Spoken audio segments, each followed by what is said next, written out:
Euh, alors, je vais me présenter rapidement. Je suis Mathieu Bobillot, je suis le directeur général adjoint de Adenov. Adenov, je pense que globalement, vous devez savoir qui on est. On est une filiale du groupe ADSN qui accompagne la profession depuis plus de 40 ans maintenant. Moi, personnellement, 20 ans seulement. On met à disposition de la profession des outils type réseau, visio, que vous devez connaître. Et on essaye d'apporter une réponse autour du sujet de la cybersécurité, donc au travers de solutions, parce que c'est un vrai sujet dans la profession comme ailleurs. Je pense qu'il n'y a pas un jour où on n'ouvre pas nos smartphones et on a un article de presse sur tel hôpital s'est fait hacker, telle mairie, telle clinique, telle administration. Donc c'est un vrai sujet. Alors, ce qu'on va voir aujourd'hui, c'est une première. Je ne suis pas sûr que vous ayez souvent vu ce type de démonstration. On va essayer de faire un test sur un cryptovirus et une démonstration de hacking pour vous montrer ce que ça veut dire derrière ces mots-là, pour qu'on touche du doigt ce que c'est qu'une cyberattaque. On s'était vu l'année dernière, je ne sais pas si certains avaient participé au webinaire qu'on a fait l'année dernière sur le top 5 des incidents de sécurité qu'on rencontrait le plus dans le notariat. Le constat, il n'a pas changé. J'ai repris les deux premiers slides. Il n'a pas changé depuis l'année dernière. En gros, en 2020, le constat de la NSSI, c'était les attaques multipliées par 4. Et ça continue de progresser. Donc on est vraiment sur un sujet important. Hein. Donc cyberattaque, attaque informatique sur le réseau de l'Office. Et ce qu'on s'était dit, c'était que, eh bien voilà, il y a cinq types de cyberattaques qu'on rencontre le plus souvent. Donc la première, c'est le rançongiciel, donc ou le cryptovirus, donc qui est un virus qui va venir faire quelque chose dans le but de vous extorquer de l'argent, vous demander une rançon. Donc ça va être crypter vos fichiers, voler des données, les publier sur Internet, ce genre de choses. Le phishing, c'est vous recevez un mail et puis en gros un phishing, ça veut dire c'est un jeu de mots avec pêcher en anglais et le poisson en gros c'est vous. Donc on vient vous pêcher pour aller récupérer des informations. Le vol d'informations, on va le voir ici, ça peut être du cambriolage, on vole mon ordinateur qui est là sur le bureau, ou ça peut être du vol au travers des réseaux, on va regarder ça. L'usurpation d'identité, je ne le présente pas, fraude horrible, je pense que tout le monde en a entendu parler. Et les mots de passe. Donc on avait parcouru ces sujets-là et puis on avait essayé de vous donner des bonnes pratiques sur qu'est-ce qu'il faut faire, qu'est-ce qu'il ne faut pas faire, voilà. Là, cette année, on va essayer de rentrer un peu dans le dur sur deux sujets, qui est le rançongiciel, donc le cryptovirus, et le vol. Alors, le rançongiciel. Alors, pour rappel, je l'ai expliqué rapidement. Le rançongiciel, ça va être quoi? Un programme, un logiciel, un virus, un logiciel malveillant qui va crypter, chiffrer les données. Donc, votre ordinateur, tout ce qu'il y a dessus va être crypté, vous ne pourrez plus y accéder. Pour extorquer de l'argent, vous demandez une rançon. Donc, l'impact pour l'Office, il est triple, en fait. Le premier, c'est que vos ordinateurs arrêtent de travailler, donc perte d'exploitation pendant une semaine, 2 semaines, le temps que les experts informatiques remettent ça en œuvre, remettent ça en place, donc pas idéal. Ça va être, vos données sont chiffrées, donc pour les récupérer, si vous n'avez pas de sauvegarde, il faut payer. Et le troisième, le plus sournois, c'est qu'ils volent les données. Donc ils prennent, alors ça veut dire quoi les données hein, concrètement, ça va être les informations des actes, la base client, les mots de passe, les codes de carte bleue, les RIB, ce que vous tapez sur le clavier, donc ça peut être vos codes PIN de clé réale, voilà, tout ça. Hop, ils volent. Et ensuite, ils vous demandent une rançon pour ne pas le publier sur Internet. Donc l'impact sur l'Office, voilà. Tout ça provient, la plupart du temps, hein, je ne vais pas faire de généralité, mais un mail ou une clé USB. Voilà, ça c'est le cryptovirus. Très sympathique. Alors on va essayer. On va essayer de faire une démonstration de ce qui se passe quand un cryptovirus arrive sur un ordinateur. Alors j'ai dans ma poche, j'ai laissé dans ma poche pour ne pas la perdre, une clé USB, que vous connaissez tout ce que c'est une clé USB, c'est une clé USB normale, sur laquelle il y a un petit cryptovirus. Et on va le mettre dans l'ordinateur, on va regarder ce qui se passe. Donc cet ordinateur, c'est un ordinateur qui est connecté à rien du tout, et sur lequel il n'y a rien du tout. Donc on ne craint pas grand-chose. Si jamais tous les ordinateurs du forum s'éteignent, je partirai discrètement par une petite porte, hein. J'irai chercher du travail à l'étranger, et vous ne direz pas que c'est moi. Alors, on y va. Alors voilà, ça c'est un ordinateur de type notaire, standard, sur lequel j'ai un acte de vente ici, qui est un vrai faux acte de vente, avec une trame que vous connaissez bien mieux que moi. Donc, Maître Réal qui a reçu à Venelle, Madame Jeanne-Antoinette Poisson, Monsieur Bobillot, c'est moi, pour, qu'est-ce que j'achète? Je ne me souviens plus. Versailles, Parc du Château, Petit Trianon, sympa. Et combien je paye ça, moi? 500 000, une affaire. Ok, un acte normal, comme vous recevez tous les jours. Et donc, on va prendre notre petite clé USB et on va la mettre sur le port USB de l'ordinateur. Alors c'est parti, on va voir ce qui se passe.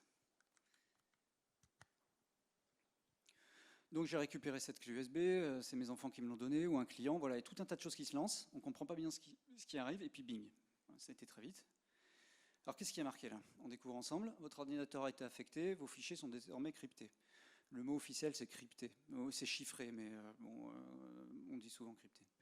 Vos documents, vos photos et autres fichiers importants ont été cryptés, vous ne pouvez plus y accéder. Pour les décrypter, vous devez acheter un logiciel, ils sont sympas, ils vous donnent un logiciel pour le décrypter. Décryptor, non sympathique. Vous pouvez le faire dès maintenant en achetant le logiciel en suivant les instructions suivantes. Je vais enlever la souris. Souvenez-vous que vous n'avez pas beaucoup de temps, il vous reste 2 jours pour payer, vous mettez bien la pression. Sinon, le prix sera doublé. Et après, on va diffuser les informations. À cette date, vos fichiers sont diffusés sur Internet, prix actuel 2500 $. Ils vous le mettent en Bitcoin, si vous voulez payer en Bitcoin. Ça fait pas beaucoup comme ça, mais ça fait 2500 $. Achetez le logiciel. Ok, on se dit, si ça se trouve, c'est rien. On va aller voir ce qui s'est passé sur mon acte de vente. Donc l'acte qui était là, je vais le rouvrir, Word, etc., terminé. J'ai plus accès, vous voyez, bon voilà, une tête de mort. Et puis, j'ai plus de données. Mon acte a disparu, j'achète plus le petit Trianon. Voilà, ça a été vite. J'ai mis ma clé USB, c'est chiffré, c'est fini.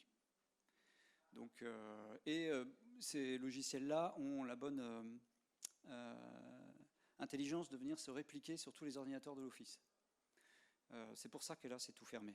Donc ça ne craignait rien. Je vais l'enlever. Voilà. Et je vais fermer ça. Ça, je l'ai laissé ouvert, donc c'est bon. Voilà le cryptovirus. Okay, alors le cryptovirus, ce qu'il va faire aussi, c'est qu'il va permettre de voler de l'information. Je vais remettre en grand. Voilà. Alors l'objectif du vol de données, on l'a vu tout à l'heure, hein, demander une rançon pour ne pas publier les informations sur Internet. Quelles données, on en a parlé tout à l'heure, les mots de passe, les RIB, les informations clientes. Pourquoi faire? Alors comment sont volées les données? Donc là, on va le voir dans la démo qui arrive tout de suite. Donc là, on va faire une démonstration de vol de données.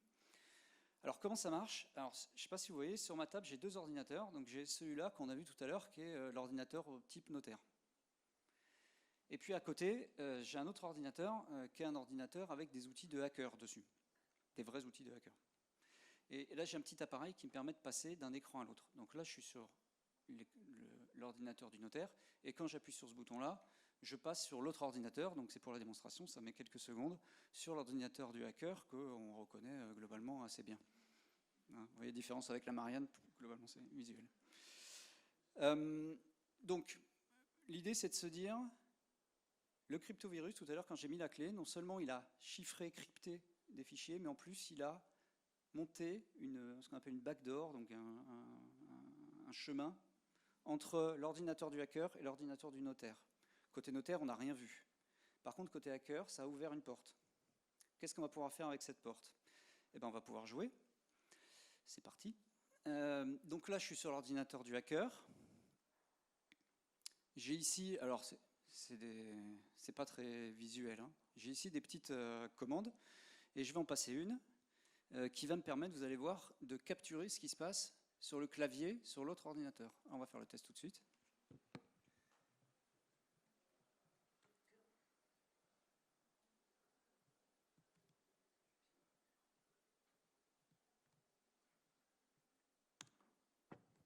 J'ai juste fait ça. Je vais sur l'autre ordinateur.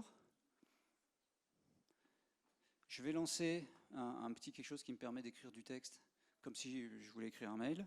Et donc j'écris un petit mail. Voilà, par exemple, bonjour, cher client, le RIB pour la vente est tac, tac, tac, tac, tac, tac. Voilà, comme si j'avais écrit un mail. Je retourne sur l'ordinateur du hacker. Je vais lancer une deuxième ligne de commande pour voir ce qui a été écrit sur le clavier. Je le fais tout de suite.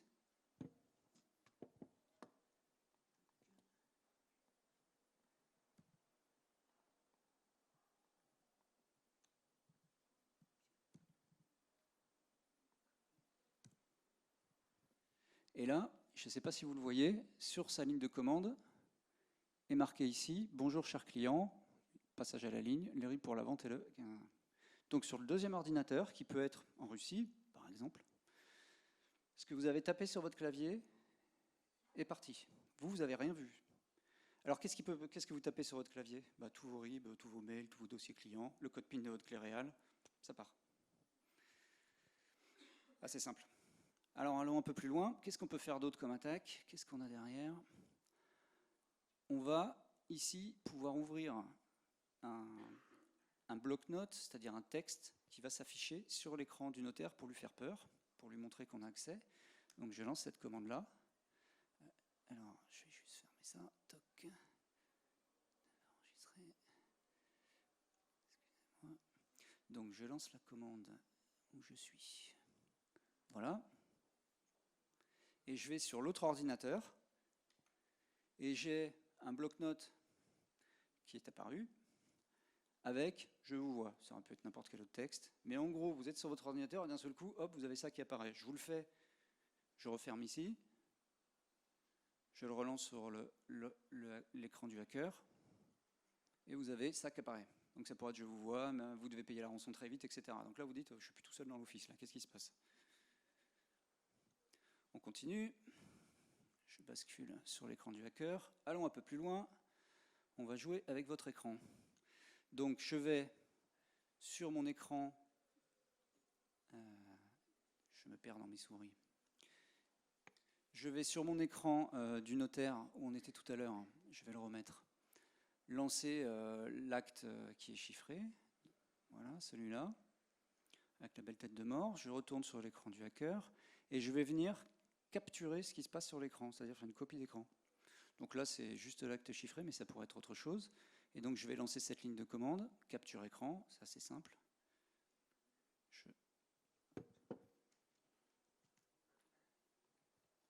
Je lance, il a fait une copie d'écran et il est venu normalement me la coller ici dans un fichier image qui est là.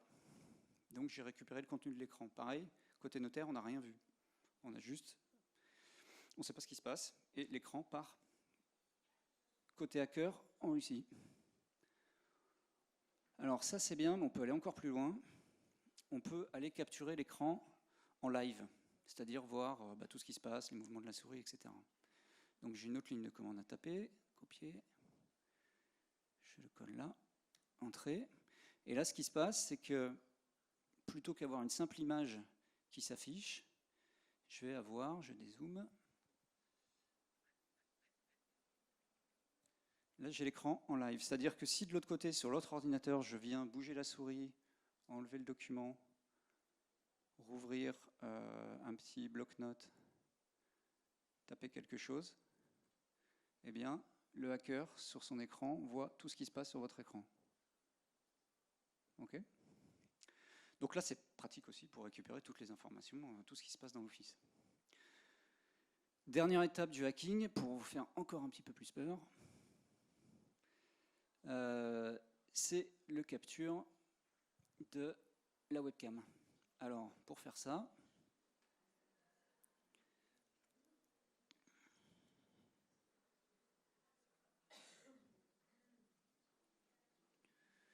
je vais mettre cet ordinateur face à vous pour que sa petite webcam qui est positionnée là puisse vous voir. Voilà. Et je vais lancer donc sur l'ordinateur du hacker qui est ici, je suis bien côté tête de mort. Voilà. Je vais lancer cette ligne de commande qui me permet d'aller prendre la main sur la caméra de cet ordinateur-là. Et là, qu'est-ce qui se passe? Je vais avoir en live… Ah, excusez-moi, j'ai pas mis la bonne ligne de commande.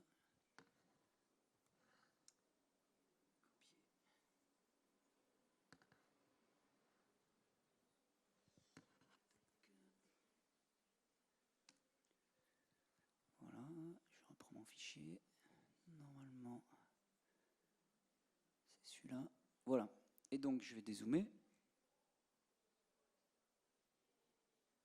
Et vous voici. Et vous voici. Et donc ça, sans que vous vous en rendiez compte dans l'Office. Donc là, on a le son aussi, hein, on l'a pas mis là parce que ça ferait de l'écho. Mais ce qui s'est passé, c'est donc le hacker, après que vous ayez mis la clé, a eu accès à l'ensemble des ressources de votre ordinateur sans que vous en rendiez compte. Ok ? C'est des vrais outils de hacker en fait qu'on a installés sur cet ordinateur-là et qu'on teste et avec lequel on teste nos outils de défense. Alors, je vais retourner sur la présentation. Toc.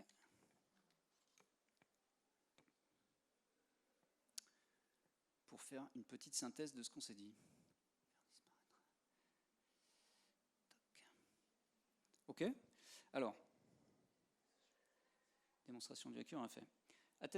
Synthèse de l'attaque. En fait, qu'est-ce qui s'est passé? Ça a été assez vite. On a mis une clé USB, ça a chiffré les données et ça a ouvert une porte vers un ordinateur quelque part sur Internet, en Russie, en Chine, où vous voulez.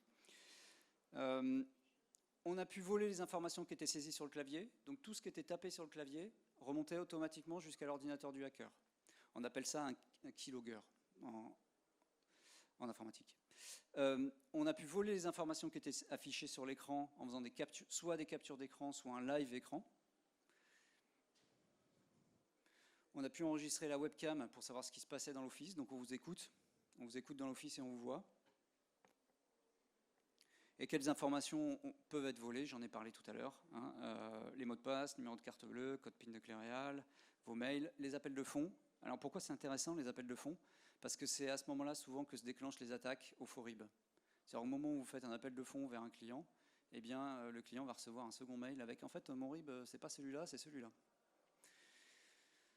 Les dossiers clients. Alors pourquoi c'est intéressant les dossiers clients? Parce que ça permet aussi de lancer des attaques de type, alors je crois que c'est ce que je mets juste derrière, prochaines étapes, les attaques de type fraude au RIB, parce qu'on va venir contacter le client et comme on a toute l'information du dossier, on va se faire passer pour un notaire parce qu'on a plein de précisions sur le dossier, on peut dire dans le cadre de la vente machin, suite à notre dernier échange, etc. On peut vraiment se mettre on peut vraiment rédiger quelque chose qui fait sens pour le client et le client ne se méfie pas du coup.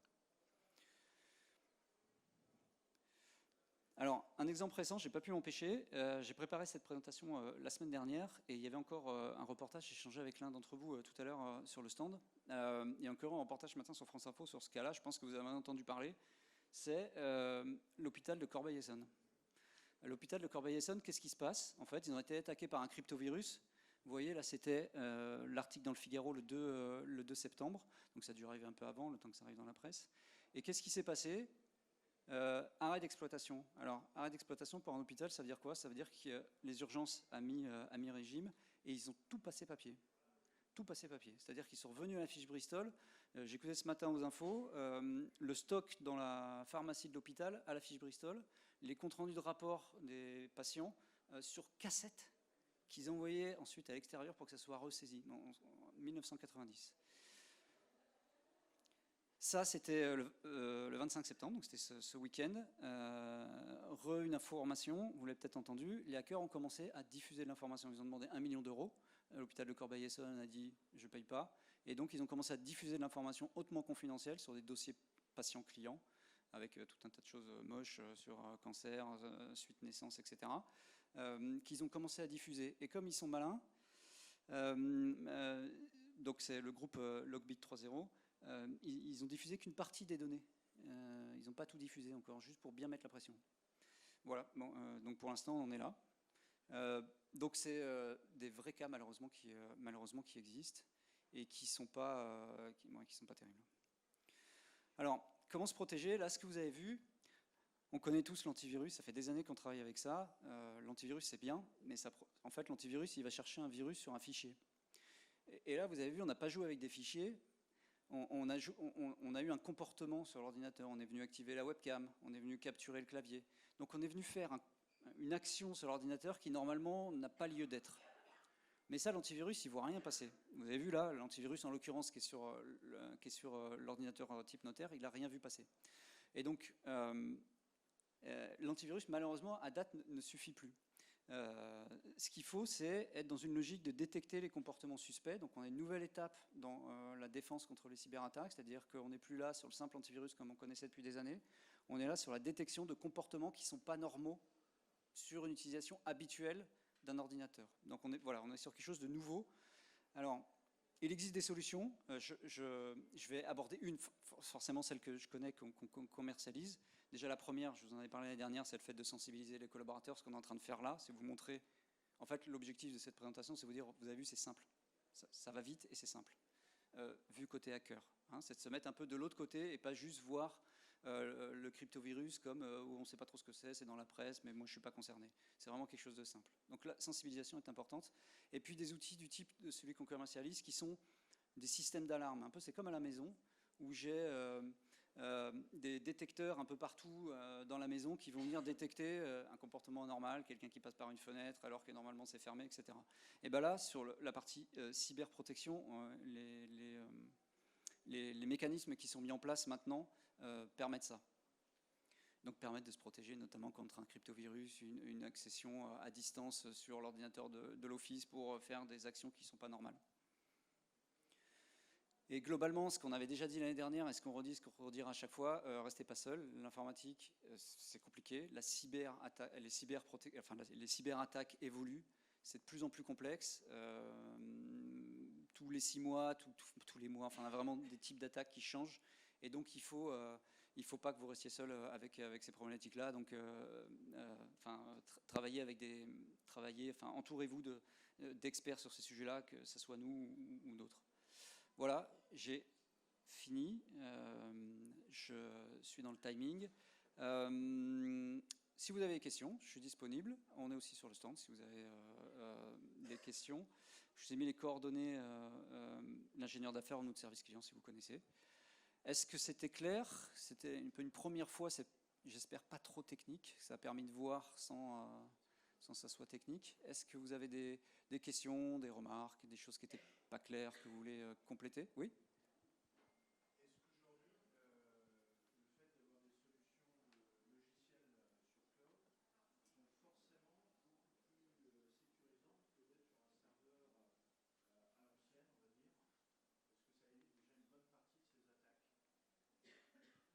Alors, la question est compliquée. On ne va pas pouvoir répondre à toute la partie cloud là, parce qu'il y a plein d'impacts sur le cloud. Et je sais que c'est un sujet dans la profession, c'est est-ce qu'on doit passer dans le cloud, parce qu'on a beaucoup de prestataires qui nous invitent à passer dans le cloud. Est-ce qu'il faut y aller ou pas? Le cloud, par rapport au serveur qui est dans l'office, vous amène quand même un niveau de protection meilleur, puisque vous avez des équipes spécialisées qui s'occupent de ces équipements-là. Vous avez des sauvegardes, vous n'avez pas le risque incendie, vous n'avez pas le risque inondation, qui étaient des sujets qu'on rencontrait souvent dans les offices. Donc, globalement, ça sécurise plus vos données que le fait qu'elles soient dans l'office. Maintenant, là où je modère mon propos, je ne suis pas là à vendre le cloud, c'est que du coup c'est un bonbon plus appétissant pour les hackers, le fait d'attaquer un office ou d'attaquer un cloud qui regroupe plusieurs offices. Donc ça veut dire que les fournisseurs de cloud doivent vraiment être bons en termes de sécurité. Donc il y a des points importants à surveiller quand vous choisissez une solution, notamment où est l'hébergement. La France ou l'Europe, c'est bien. Et puis les certifications qu'il y a associées à ces clouds. Le cloud, ça veut juste dire qu'en fait le serveur, au lieu qu'il est chez vous, au lieu qu'il soit chez vous, il est dans une salle ailleurs. Mais après, il faut démystifier. Le mot cloud est juste un mot marketing pour vendre et dire en gros la complexité, je ne la vois plus, elle est cachée par un nuage. Mais ça veut juste dire qu'en fait, au lieu que ça soit dans l'office, c'est ailleurs. Après, le fait que ça soit ailleurs amène des éléments de sécurisation, notamment accès électrique, incendie, inondation, vol. Ça n'arrivait pas souvent, mais ça peut arriver. Alors que dans un cloud ou ce qu'on appelle un data center, ça, ces risques-là, vous ne les avez pas. Hein. Il y a des groupes électrogènes, il y a des éléments de sécurisation incendie partout. Donc ça, l'intrusion non plus, hein, vous ne rentrez pas dans un data center. Je ne sais pas si vous y avez déjà mis les pieds, on ne rentre pas. Donc ça, vous l'avez. Mais c'est vrai que sur la partie cyberattaque, c'est plus appétissant, mais c'est mieux protégé. Donc voilà. Sincèrement, c'est une tendance, le cloud, et on aura du mal à lutter contre. Donc ce qu'il faut, c'est être plutôt dans une logique de se dire, OK, on bascule en cloud. Par contre, on fait bien attention aux fournisseurs qu'on choisit sur la partie RGPD, sur la partie certification. Est-ce que j'ai répondu à votre question ?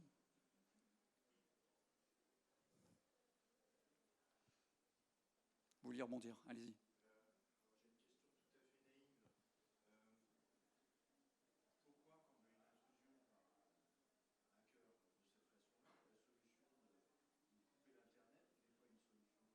Couper Internet est une solution.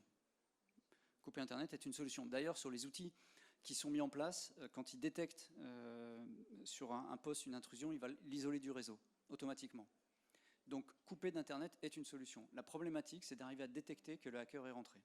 Et comme vous l'avez vu là sur la démonstration, en fait, vous ne le savez pas que vous êtes infecté. Enfin, on a eu l'écran, parce que voilà, c'était pour montrer, mais pour peu, le hacker ne met pas l'écran, et il va juste faire du vol d'informations, et là, vous ne savez rien. La clé USB a été mise à l'intérieur, ça a ouvert une backdoor, une porte dérobée vers le deuxième ordinateur, et vous ne voyez rien du tout. Et une fois que les données sont volées, à ce moment-là, il vient vous contacter, mais c'est trop tard, vous n'avez pas pu couper Internet. Mais couper Internet est une bonne solution. Ouais. Ou sécuriser l'accès à Internet. Hein. Souvent, ça fuite par le réseau, et c'est pour ça que dans la profession, on a des réseaux sécurisés, et c'est important de bien sélectionner l'opérateur réseau pour être sûr qu'il assure des niveaux de sécurité. Notamment, ce que va pouvoir faire l'opérateur réseau, c'est que si jamais il détecte une grosse quantité de données qui sortent vers une zone d'Internet qu'on appelle le dark web, donc qui sont des zones auxquelles on ne devrait pas accéder normalement, il peut couper. Donc voilà, c'est le type de protection qu'on a aussi. Donc là, que fournit l'opérateur réseau.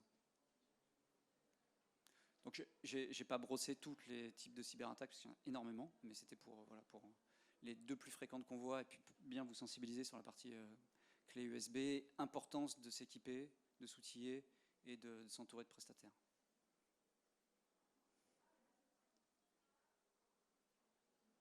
C'était clair, je ne vous ai pas fait trop peur.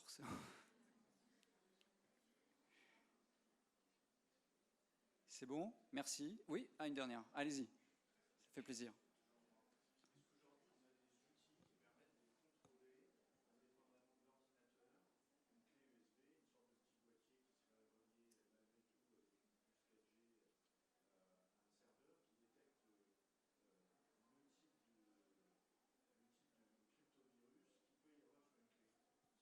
En fait, pas que je sache, parce que l'idée, c'est plutôt de ne pas utiliser des clés USB. C'est de plus utiliser de clés USB. Ça, c'est vraiment le principe. Et donc, aujourd'hui, globalement, ce que vont faire les équipes informatiques, c'est plutôt couper les ports USB des ordinateurs, hors clé réelle, évidemment, hein, qui est un autre sujet. Et quand vous avez besoin d'échanger un fichier, vous allez le faire au travers d'un espace d'échange sécurité, par exemple de votre LRA, ou d'une solution du marché, ou par mail même. Si vous utilisez une messagerie, les messageries vont vérifier les virus qui sont dessus. Donc la clé USB est vraiment un outil d'il y a 10 ans et qu'il ne faut plus utiliser aujourd'hui. Vraiment, enfin, la bonne pratique, ce qu'on disait l'année dernière, on avait mis une image avec une clé USB, un marteau qui l'explosait, c'est vraiment ça qu'il faut retenir, quoi. Utilisez plus de clé USB, comme ça c'est plus simple. C'est vraiment des aspirateurs à virus. Ouais.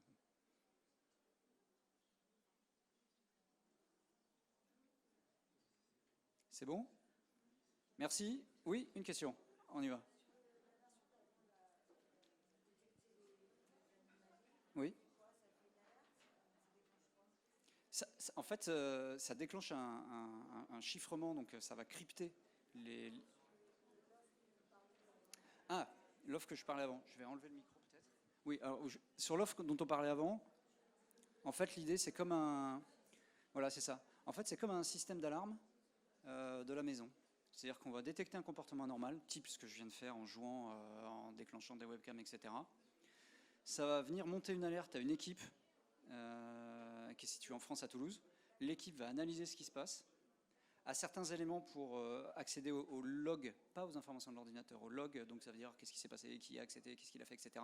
Et en fonction, va déclencher soit une isolation du poste, soit va vous appeler en vous disant il y a un truc bizarre, soit va juste vous faire un mail en vous disant il y a un comportement qui est bizarre, mais c'est pas très grave, mais corrigez quand même. Oui, exactement. Les outils qu'on met en place, en fait, sont capables, ce qu'on appelle la remédiation, donc sont capables d'isoler un poste, soit de tuer enfin d'arrêter, en anglais on dit killer, mais d'arrêter un programme qui est en train de se lancer, donc il le coupe, soit d'isoler le poste. Donc, bonjour. Ouais.